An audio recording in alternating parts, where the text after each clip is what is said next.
Good evening, and welcome to our continuing series, Explorations in Savitri, with our beloved Alok. We continue Book 3, the Book of the Divine Mother, Canto 3, the House of the Spirit and the New Creation, page 321, probably last two lines. Yes.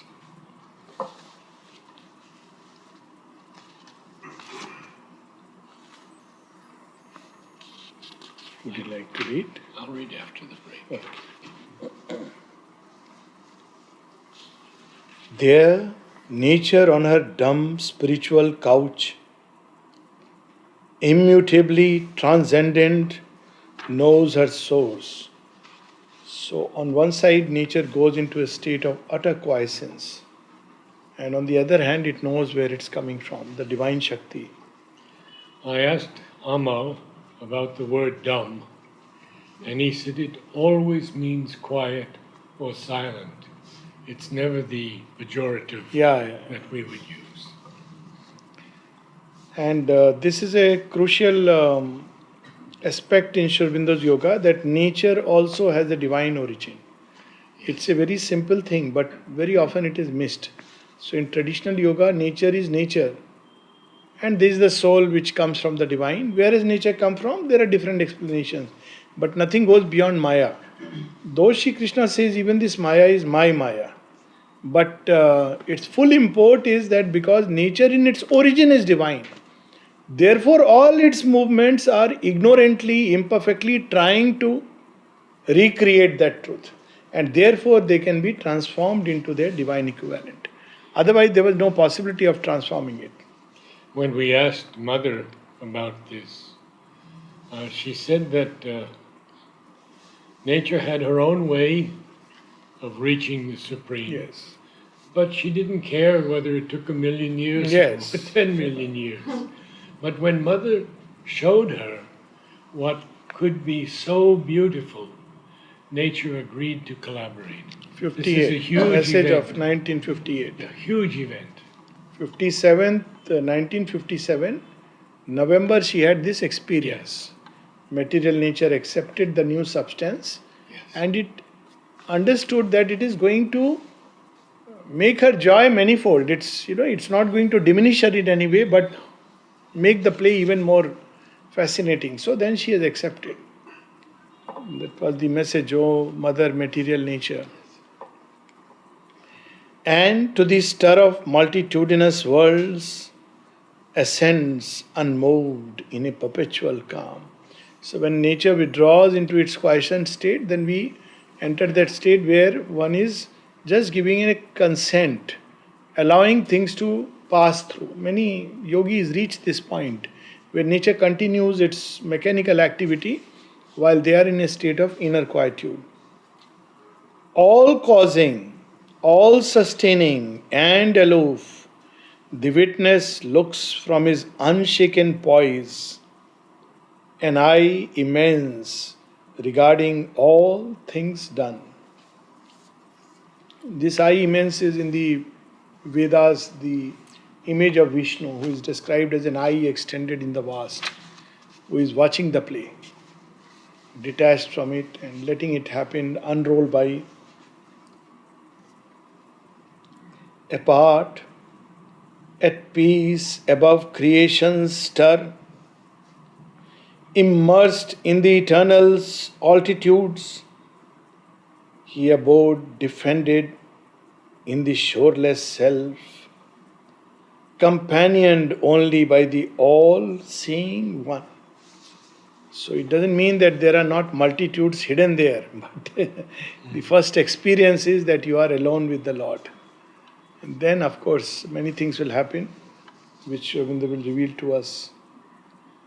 But by then, he is entered into that, he has gone past the cosmic consciousness. So what is the experience of his mind, his life?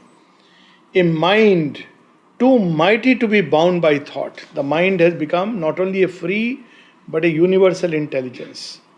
So normally, how does the mind get bound by thought? Mind is capable of entering into this freedom and vastness.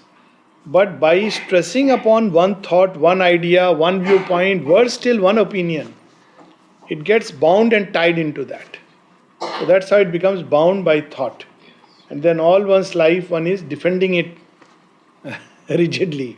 Whereas this mind has become a free intelligence. This is a whole story in related to this in Sunashep's story in the Vedas, where he is tied at the stake and he is a sacrificial victim. So Varuna comes and cuts away the knot of the mind, 3 knots, and then throws it up. So mind becomes a vast free intelligence. Cuts the middle knot. So life becomes an unbounded life. And the 3rd knot throws it down. So that is the knot of the very physical nature which holds back the soul. This is Sri Aurobindo in his own beautiful way, in 3 lines summarizing it.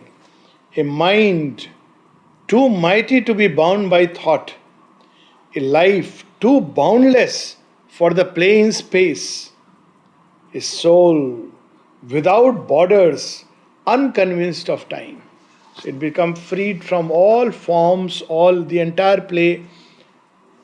Someone asked Sri Aurobindo, what does it look like when you look at the world of human from the supramental standpoint? Does it even take interest?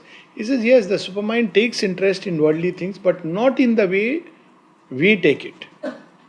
So then the person persisted.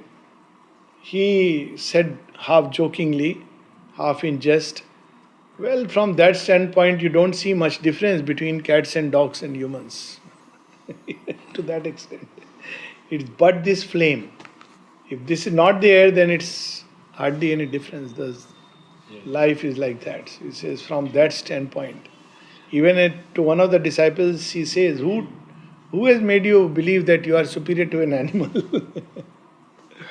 So, I asked Temi about the word unconvinced of time. And she said it was more like unconvicted by time. Interesting, course, yes. Interesting vision. Time is in the spiritual sense, is a field for the play of forces in the original sense. So by the play of forces, it manifests things step by step, sequence by sequence. And it has something similar to when we are bound by fate, when we are freed from fate and we are able to see all the 3 together. So then the play of time, which can produce various appearances. So its classic example of being unconvinced by time is when Sri Aurobindo is told that, sir, are you sure about this world? It's going into darkness. So first he says that things are bad, may become worse, or worse than worst if that were possible. Yes. But he has seen the light which is dawning. Yes. And then he says that even if all were to be smashed, I would look beyond the smash to the coming dawn.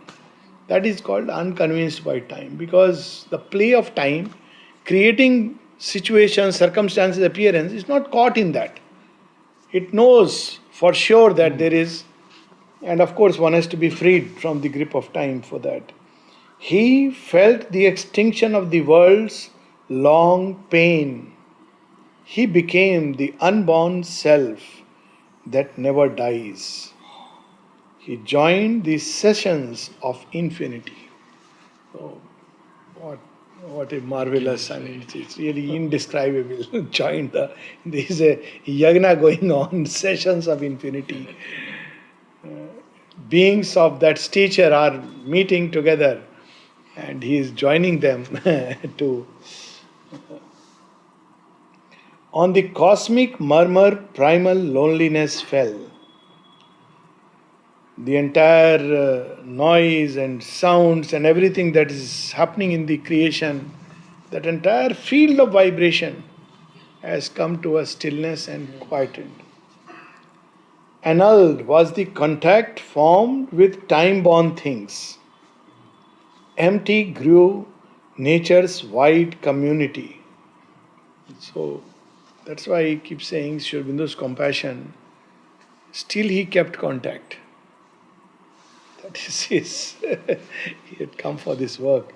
He had no reason to do that. All things were brought back to their formless seed. So this is the description what happens in the supermind. All things in their essence, the formless seed. It's what happens during pralayas. So when you are, the whole creation goes into a complete destruction mode, then forms are destroyed, but the essence, the seed of things is always preserved. It's figuratively explained in the story of Noah's Ark, where all these samples are kept. Now, sample is in a seed form, and they will emerge again. The world was silent for a cyclic hour. Although the afflicted nature he had left maintained beneath him her broad, numberless fields, her enormous act receding, frail, remote, as if a soulless dream at last had ceased. So here again in these few lines, Sri Aurobindo is revealing one of the differences between his yoga and a traditional understanding. So in a traditional understanding, the big catch is, for example, in the Buddhist understanding, if there is no individual self, then who is bound and who is free? Then there is the Advaita. So you wake up from a dream. The problem is you wake up from a dream, you are free, but the multitude continues to be engaged in that. Only you are free. You need not get into the dream. Then Sri Aurobindo says that if there was only one self, then freedom of one person should automatically lead to the waking up of all the other so-called self. If there is one self which is caught, so there is one self and the many. So this is something similar to the Gita, where the Gita also seems to indicate about multiplicity of souls. So this is just a metaphysical point because often people ask. So there is one self, there are also multitude, many souls where each is there to manifest one mode of that one self. So in that sense, there are many. When we get to book 11, yes, he'll show it all to us. No voice came down from the high silences, none answered from our desolate solitudes. A stillness of cessation reigned, the wide, immortal hush before the gods are born. A universal force awaited, mute, the veiled transcendence, ultimate decree.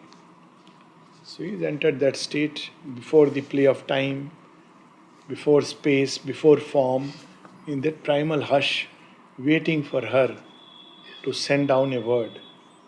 But before the word will come, an experience about the blueprint that the Divine Mother has in her heart. That we can start. Then suddenly there came a downward look, as if a sea exploring its own depths. A living oneness widened at its core and joined him to unnumbered multitudes. A bliss, a light, a power, a flame-white love caught all into a soul immense embrace. Existence found its truth on oneness breast, and each became the self and space of all. The great world rhythms were heartbeats of one soul. To feel was a flame discovery of God. All mind was a single harp of many strings. All life a song of many meeting lives. For worlds were many, but the self was one. This knowledge now was made a cosmos seed. This seed was cased in the safety of the light. It needed not a sheath of ignorance. So, as he is waiting, then the experience starts, a very marvelous experience. Then suddenly there came a downward look. So he has already gone past everything. So as if the whole being is turned again to this field of creation. Mother describes this experience very beautifully in one of her prayers. That turn towards the earth, that is the command she receives. So she turns towards the earth and sees all her children locked in somber struggle. All this is a very powerful experience. So there comes a downward loop. As if a sea exploring its own depths. It is not something other, but it's an extension of the one. A living oneness widened at its core and joined him to unnumbered multitudes. The entire range of creation, all beings, everything, they are all included in that oneness. And what is the nature of this oneness? A bliss, a light, a power, a flame white love, caught all into a soul immense embrace. So the nature of this, the consciousness which takes all things together, it is Anandamay, it is Chaitanyamay, it is Prem-may, Madhuryamay. So it is, and what kind of love? That takes all beings, multitudes in its soul embrace. Existence found its truth on oneness breast, and each became the self and space of all. This is the world she wants to create. And she said that this is going to be the Gnostic individual. So she said, but we are far from it. So what we are trying to, we talk about Gnostic communities, she says we cannot have it unless we have the Gnostic individual. And then she explains very beautifully. She says that is where the yoga is moving now. So now, after 1958, she said now wherever there are people who are open to Sri Aurobindo's teaching, who have declared within themselves that they are disciples of Sri Aurobindo. It's a very interesting passage. Declared themselves within. They feel the call and they have declared themselves within. They are now connected together. And now we are all in that Noah's Ark, supramental ark. So each one is doing the yoga for everyone else. So if there are, and she gives an example, if there are 50 persons and one person is doing the yoga, she says then that one person is doing the yoga for all the 50.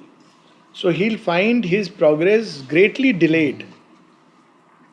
But if all the 50 are doing yoga, then everybody does his own yoga and advances rapidly. No choice about it. Why should one choose? That is the experience naturally at that point, and that's what Mother and Sri Aurobindo did.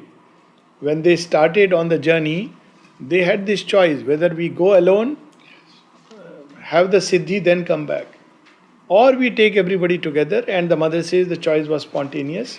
Besides, Sri Aurobindo said, even if you isolate yourself, by the very fact you will enter into cosmic consciousness, you will automatically take in the difficulties and problems of everyone.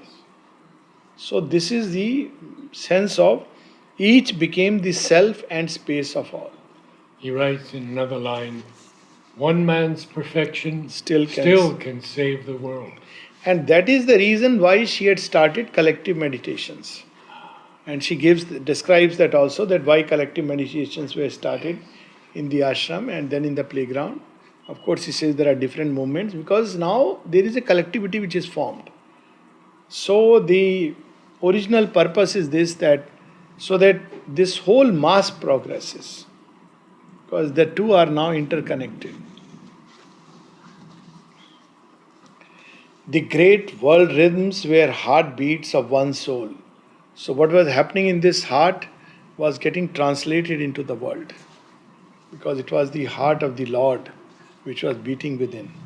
Mother describes this experience very powerfully in 1962, where she says that she had become the heart of creation, and with each pulsation there was love which was going into the cosmos. To feel was a flame discovery of God. How wonderful this is. I mean,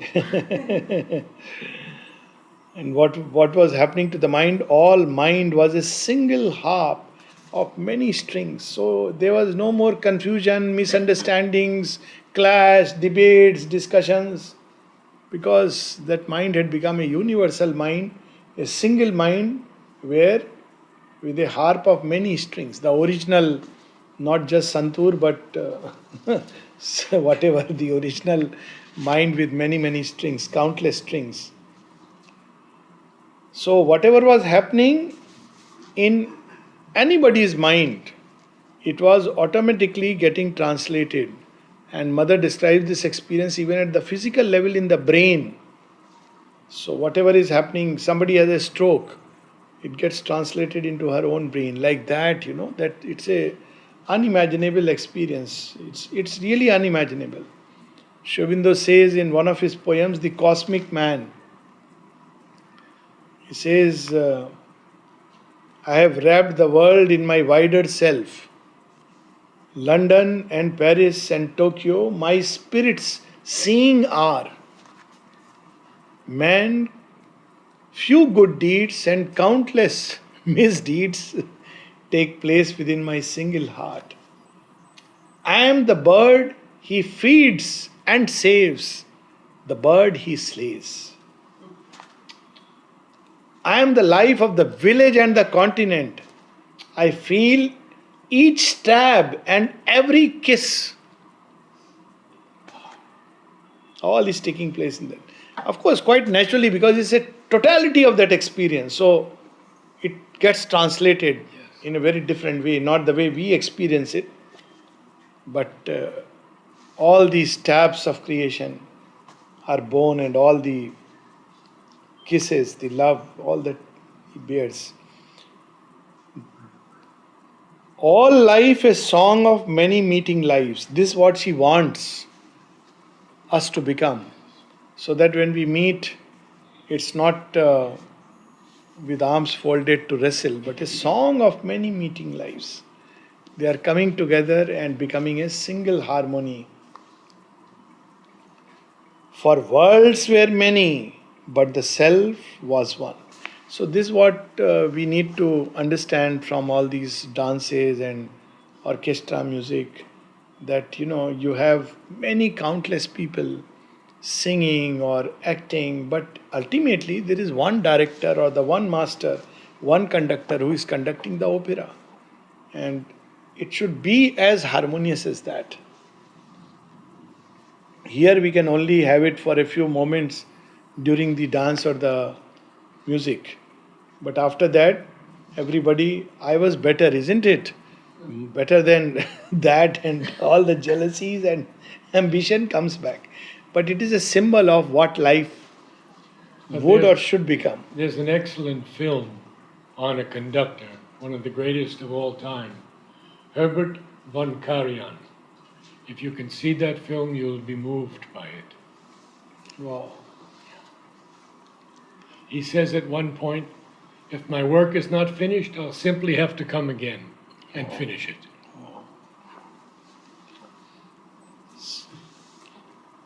This knowledge now was made a cosmos seed. So all creation and the worlds have emerged from this truth.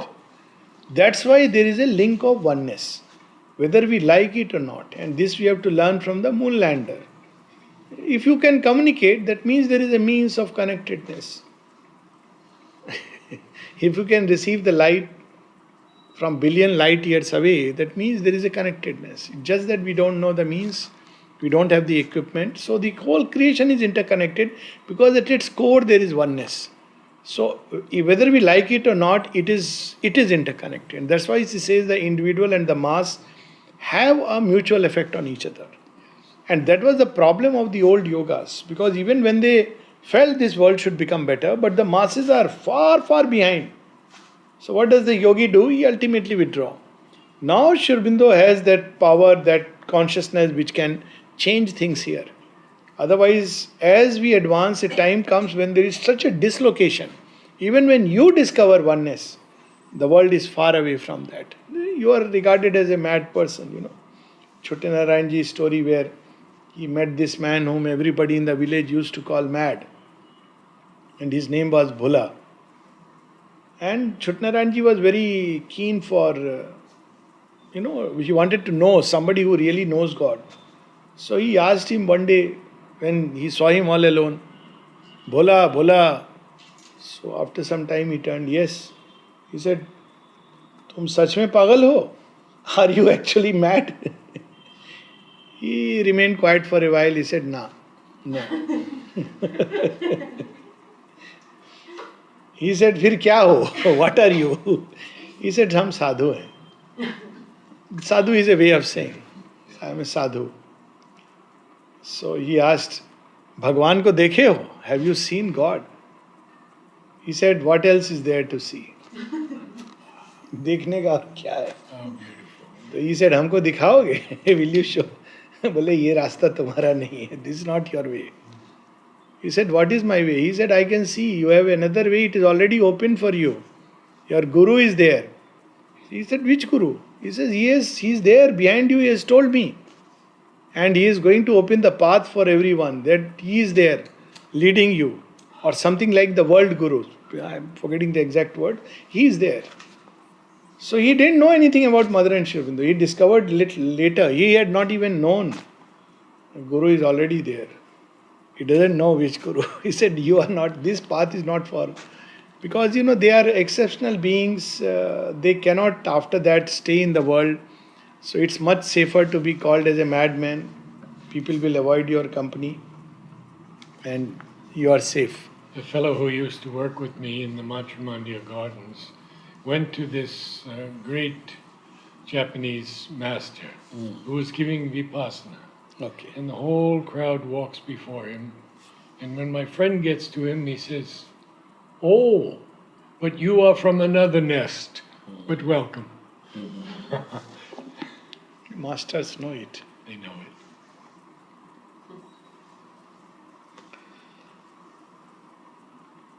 It needed not a sheath of ignorance. Here it is put in a sheath of ignorance. Then from the trance of that tremendous clasp. By the way, this truth of oneness is what gets translated into this world as the law of sacrifice, which is described in the Gita as Prajapati built the world by the law of sacrifice. So in a very practical sense, it means this, that you may put your ahuti in the yagna. What you will receive will be a prasad which is not based on how much you have put and how much you. It doesn't work like that. So, because today someone was telling me that, asking me very privately, came to ask, I'm sharing with you, if there is money, where should I give? Should I give to the ashram or should I give to outside centers? So I knew that she has already made up her mind. So I kept quiet, and then she said, actually I am thinking. So I said, yes, I know you are thinking. I should give it to the ashram because it is here that I have got things, so I should give to that. I said, yes, that is one attitude. She said, no, what is the straight answer? I want a straight answer from you.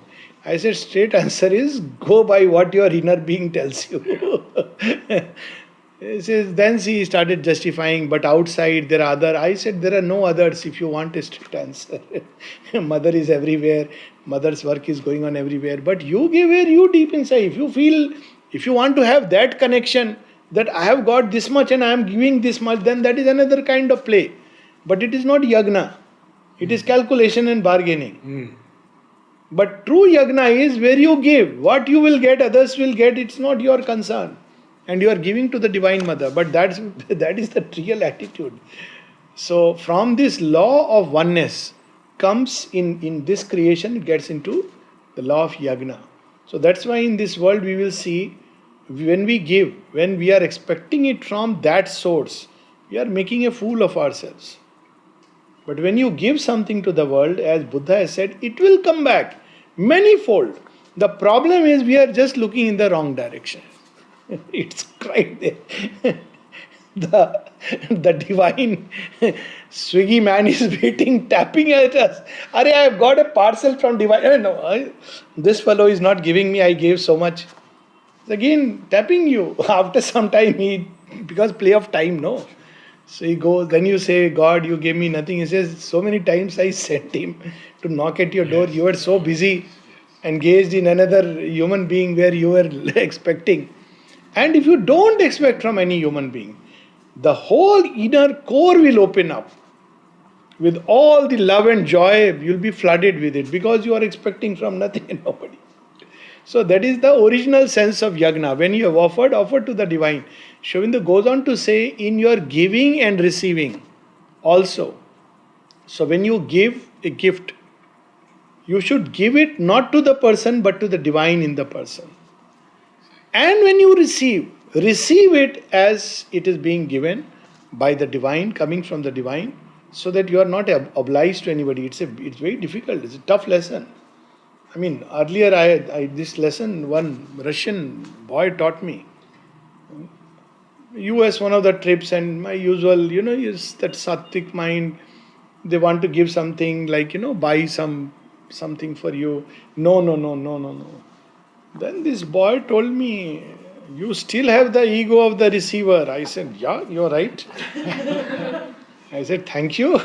Okay, whatever you wish. Now, after that got broken. So things come naturally and spontaneously, it is fine. But obviously you should not bring in any kind of even movement or tremor of, But what comes. What doesn't come. What goes. Because then it's a vaster yagna. But it should go with this idea, it is going to the divine in the person. So that you even forget. So this is the truth of yagna, because this is the secret truth, which in outer life we try to recreate. Unfortunately, Sri Aurobindo says, in life, because of this law of yagna, even if you don't want to give, nature will extract the sacrifice from you. You will end up giving either to the family, who will blow it up and say tata bye bye to you, or you will leave with some crore lying in the bank or some lakhs, and if you have not put a waris, the bank fellow will have a good time, or the government. So you cannot. It is bound to, because that's the interconnectedness of creation. Or maybe if you don't give to anyone, then the doctors will have it. So you shouldn't forget the lawyers and the doctors and the priests. Then, from the trance of that tremendous clasp and from the throbbings of that single heart and from the naked spirit's victory, a new and marvelous creation rose. So the basis of new creation is oneness, conscious oneness. Here it is forgotten oneness. Oneness is there, so it asserts itself. So we say, Mera wo kyun chala gaya, why this went away, then you bring in law of karma, as if your individual karma and Chitragupt sitting out there. But when we are conscious of this oneness, then the new creation begins to flower in us. It needs the soil of oneness. It cannot flower on the basis of division. As long as there is the ego self, there cannot be new creation. It's an impossibility. Whatever one may do, everything else one may do, sit closed eyes, wearing only a langota for 10 years, nothing will happen. One has to keep hold of this oneness, then go through life.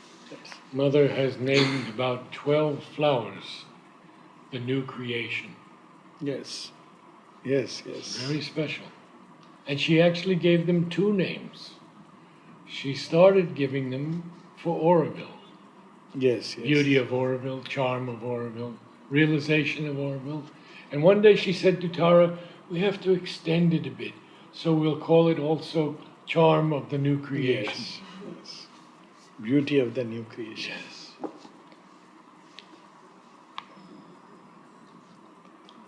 Now, what is this new creation we talk about? Incalculable, outflowing infinitudes, laughing out an unmeasured happiness, lived their innumerable unity. What a wonderful description. Infinitudes. Each one is conscious of the infinity, and therefore one with all. The great poet A.E. wrote to Sri Aurobindo and criticized him for using so many times these words like infinitudes. And Sri Aurobindo wrote back and he said, I have seen them. Yes. Or I have experienced them. Yes. What else can I write?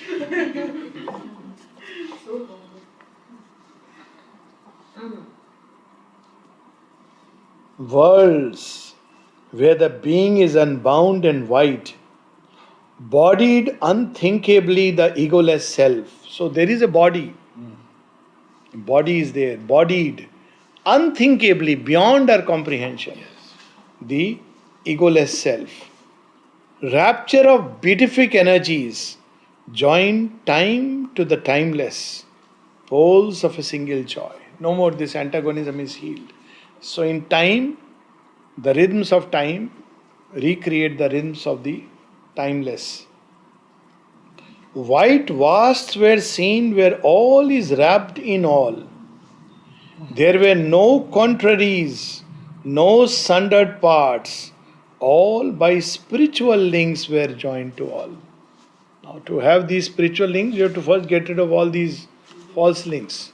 Me and my family, that's why it is going away.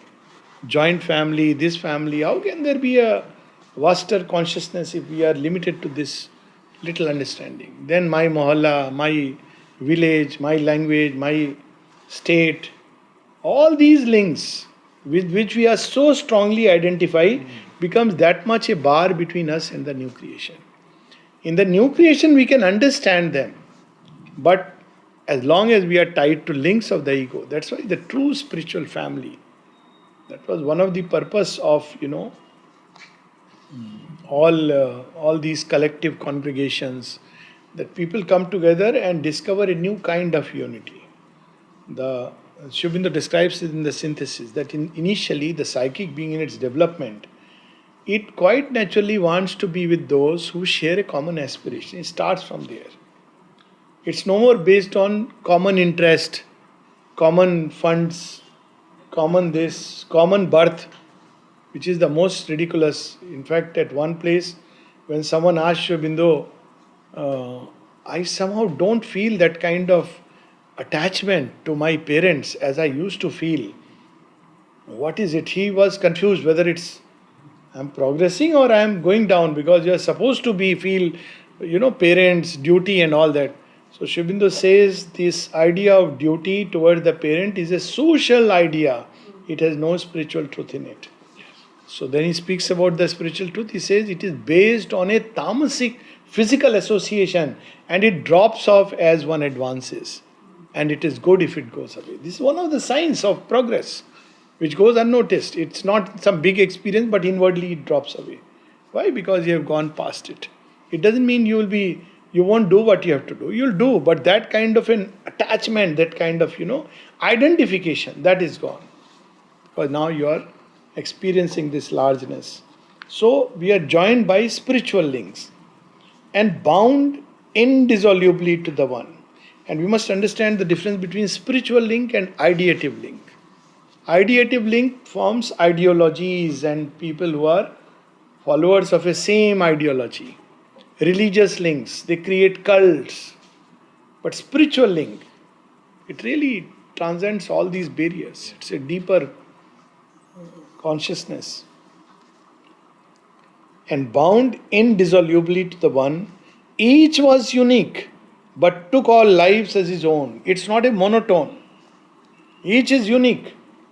One mode of manifestation of the divine. But he takes all others. So he is expressing that in everyone, this experience he can have. And the others, each one is expressing some other aspect of the divine. Sri Aurobindo says that the supramental life is not going to be a monotone. Much more than what the mind can create, it's going to bring out. Because it's after all infinity. And following out these tones of the infinite, recognized in himself the universe, a splendid center of infinity's world. So you are conscious of the infinity and this center, the psychic being, which is being through which all the infinity is pouring in finite forms. Pushed to its zenith's height, its last expanse, felt the divinity of its own self-bliss, repeated in its numberless other selves. At one place he says the divine soul reproduces itself in other bodies. That was the whole original idea. The masters used to do it. So each one, as he rises to the zenith, as his or her own, actually this his or her goes away, extended family. It recognizes that, all these are beings who are together and yet they are all together in a still larger oneness. So it's an amazing experience. It took up tirelessly into its scope persons and figures of the impersonal, as if prolonging in a ceaseless count, in a rapturous multiplication sum, the recurring decimals of eternity. Oh, that's the most marvelous line. Each point is a point of eternity. So one is conscious of that. And as you go to the zenith, you take all these lives which are connected as a special mode of manifestation. Just 3 lines, then we will stop because they are worth pondering. None was apart. None lived for himself alone, including my own progress, my own experiences, my own yoga, the subtlest of illusions of the separate self. Each lived for God in him and God in all. Each soulness inexpressibly held the whole. What beautiful. I think we should stop here. They are worth meditating upon.